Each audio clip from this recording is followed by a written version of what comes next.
Good evening, Internet, and welcome to Top Shift 65. Now, I'm out here at the moment in my favourite system, which is KOI 3663, otherwise known as Kepler 86. Now, this is the first exploration target I had in this game, and when I had a B-rated frameshift drive, it took absolutely weeks to get out here. To get out here this time with a A-rated frameshift drive that's been engineered, well, 2 days. Just shows the difference. So I'm here on the innermost planet trying to find up minerals.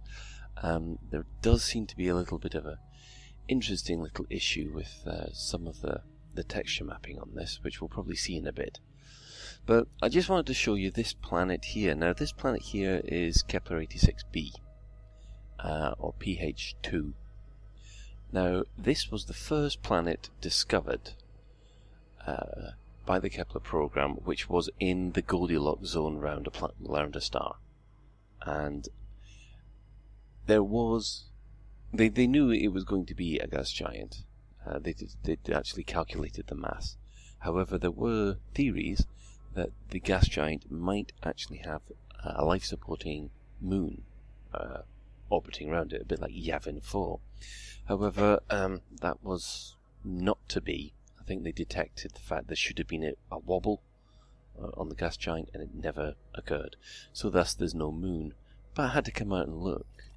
However, the next planet in the list is possibly life-supporting. It's going to need terraforming. And that is of interest to me, because this system was the starting point for my entry into the world of Elite Fiction, which was part of the Elite Chronicles project, which didn't work. Now, if you want to hear what that Elite Chronicles project is, you can find it on SoundCloud underneath Phoenix to Fire. And it's a full audio book with sound effects and things. So, but in the meantime, this is part of the way that I've got. Now, you can see I'm quite far away from the bubble. But when you actually think about it, it's not that much distant in the galaxy itself. Now, if you pull back here, you can see the full...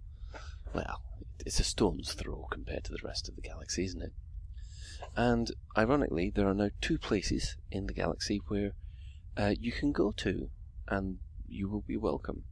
They're at 22,000 light years away, pretty close on the edge of the major star mass in the centre of the galaxy, is Jack's station, which jumped over there. It was trying to reach Beagle Point, which is the furthest star away from Sol, but it didn't make it. And at the moment there's a whole load of community goals that are in progress to try and create a second player bubble based around that station. Now, the community goals in question will be running for about 4 weeks at a time, and it'll be interesting to see how that is all built up and progresses. Now, that's not the only thing going on as far as community goals are concerned. At the moment, the Barnacle thing, the Barnacle incident, seems to be gathering apace. There is 2 massive community goals in progress at the moment in Carthage, which are to build 3 brand new cruisers for the Empire. So, drive assist on. Let's go for a drive. You might be able to see why these texture mapping things look a bit odd. High gravity warning. Now, it's a high gravity world, so actually it makes things easier to drive, he says, hammering into the side of the asp here. There we go.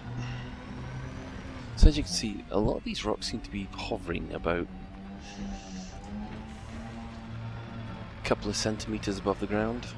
I don't know whether it's a graphical glitch, because my graphics card isn't good enough. And they can see the scanner showing my ship. In the distance you can see a planet just hanging there in orbit.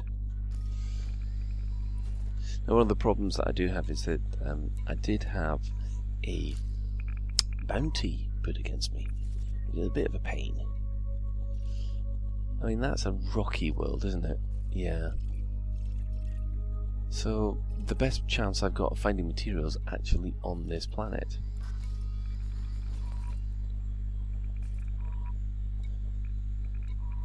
I mean, one of the ones I really need to find is arsenic, because that is a key component, surprisingly, of upgrading your FSD and your hyperspace range with the engineers. Goodness knows why. So as we drive around here, you can see there's a couple of, there we go, graphical glitches that I'm having to deal with. Now, I don't know whether this is my graphics card. It does look as if my ship's flying off the top of the planet there. It's a bit of a shame. So, one of the reasons that I headed out back here again was that I wanted to upgrade my Explorer rank. I'm hoping to visit a few nebula or nebulae, rank up some more Explorer points, because I mean, I've just reached Entrepreneur, which is the equivalent of Dangerous in the trading ranks. It's the combat equivalent of Dangerous, rather. And I think it's the next one is to try and get higher than Pathfinder. So I'm out here, and I've been quite successful. Several worlds I've discovered that have potential to have my name against them by the time I get back. Unfortunately, by the time this is broadcast, I'd probably have. Oh, hello. Let's see if we can. We have some decent stuff here. Okay, maybe not. Right, we'll leave that there. I think we'll head away and see what else is out there. Now, like I said, I'm trying to upgrade my Explorer rank, and unfortunately I have to report that by the time I came back, I only gained 30% of my Pathfinder. So I'm now still 30% short, so I'm going to have to head out again this way. But I thought I would discuss a couple of other things which have happened since I was out here. 4, 3, 2, 1. And we're away. Right, the main thing is 2.1.05 has been released. Now, that has going to simplify a lot of the engineers' requirements. And I'll just actually show you a quick takeoff. This is me taking off from PH2. Now, not PH1 rather. Though those sandy areas, that's where I had landed, and I wonder whether the graphical glitches had something to do with landing in those sandy areas. That, you know, my graphics card couldn't handle the fact that the buggy or the SRV was flying, well, basically driving through sludge. But one of the things, I mean, you can see all these little dots. I mean, those are systems to come back to. So I'm going to come back to those. But I thought I would have a quick look at how pretty some of the nebulas can be. So I'm going to try and set a course to the North American nebula. Now, why I like visiting nebula is because if you manage to land on the night side of a planet, in one of the nebulas, the night sky is absolutely stunning. And it's well worth the trip just for the view. But as I was saying about the engineers, the materials have been simplified so that there's not so many stringent requirements to upgrade items with the new engineers in 2.15.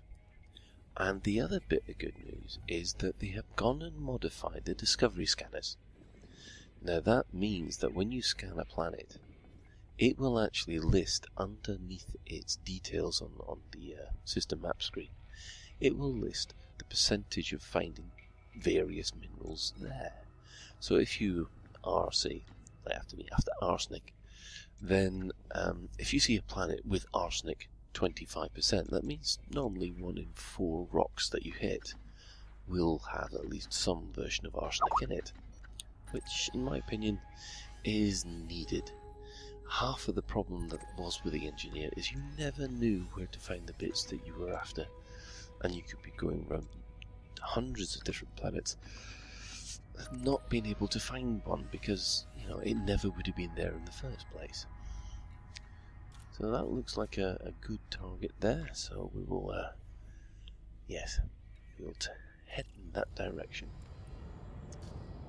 So, just those 2 items alone have just made the engineer's gameplay so much better. And so much easier as well. Now the reason for that is that a lot of players have more than one ship. So that... Ready to engage. 3, 2, 1.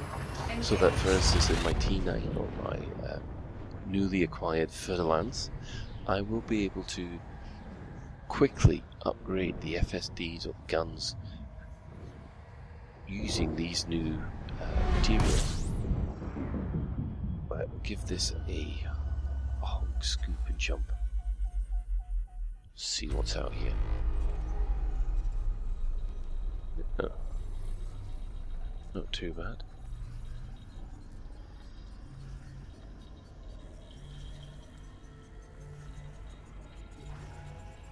Yeah. Have a quick look at the system. Is there anything decent here? Ooh. Actually, that is quite an interesting system. Ah, but I've been beaten to it. There's another commander name listed there. So, all of a sudden, I don't feel the need to go jumping around and exploring. So, I think what we'll do is we will we'll move on to a new system in momentarily. But yeah, as I was saying, the last piece of the jigsaw, as far as I'm concerned, with engineers, is really storage. I think this is the main issue, is that even though you might have all these modules and materials all ready to go, transferring them to other ships is a bit of a problem. And maybe that's one of the reasons why they've made the materials so much easier to scoop, so that you don't have to do storage, you have to basically grind up for each individual ship that you've got. Now, I'm not sure which camp that I fall into at the moment. I do know that the engineers will be coming in to a more important role later in the game. However, what that role is going to be, I have no clue. 4, 3, 2, 1, engage. Ooh.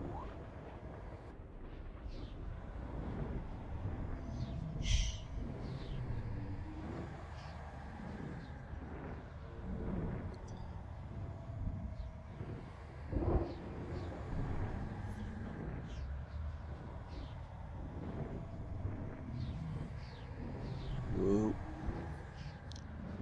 It's taking a little bit longer than normal.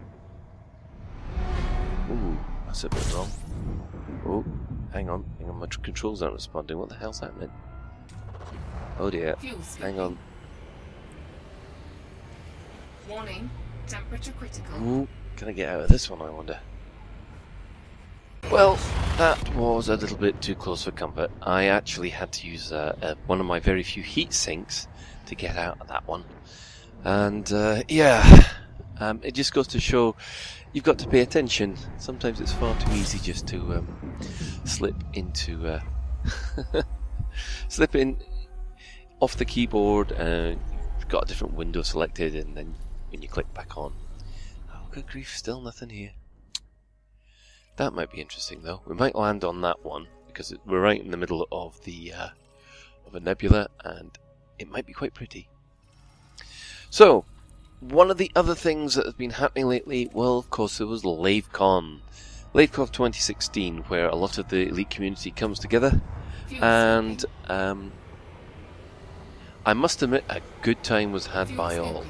I was in the Games Lounge looking after the various miniature games, so we were running Star Wars Armada, Star Wars X-Wing, and of course the miniatures version of Elite Dangerous that myself and Dave Hughes has been working on.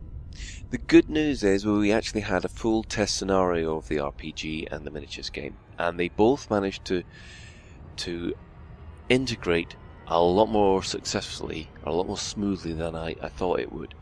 So, as far as I'm concerned on that side of things, I think I can put a big tick in the box. I know that Dave has a lot more work to do on background of the filling in the background of the RPG, but as far as we're aware, the mechanics are sound. So hopefully, fingers crossed, and Dave will probably be able to give more details of this at a later point. We are looking, hopefully, an RPG coming out maybe in the next couple of months. I'll have to confirm him with that, because I do know he's under a lot of time pressure at the moment. So the Lavecon miniatures side of things went very well. I'd like to thank everybody who played it.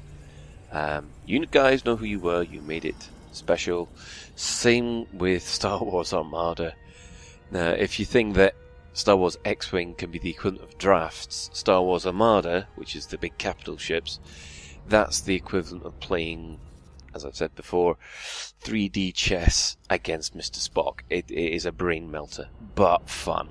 But you'll lose an entire afternoon with it. Apart from that, I must admit I was a little bit disappointed with the Frontier panel. They said a lot of the information that they want to tell us would be happening at Gamescom, which will be in a couple of weeks when I'm away.